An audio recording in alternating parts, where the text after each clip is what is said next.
પૂર્વ મુખ્યમંત્રી વિજય રૂપાણીના નશ્વર દેહને ગ્રીનલેન્ડ ચોકડીથી તેમના નિવાસસ્થાને આ દ્રશ્યો ઉપરથી આપ જોઈ શકશો. સમગ્ર રાજકોટ શહેર અત્યારે રોડ ઉપર સ્વર્ગસ્થ મુખ્યમંત્રી વિજય રૂપાણીને શ્રદ્ધાંજલિ આપવા માટે અહીંયા એકત્ર થયું છે. રોડની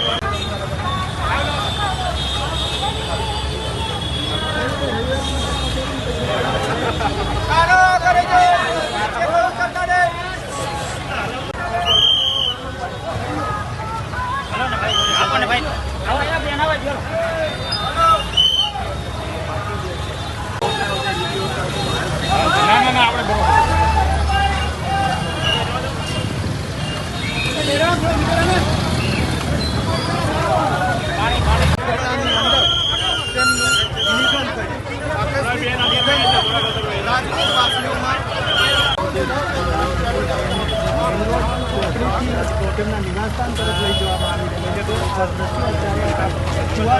છે.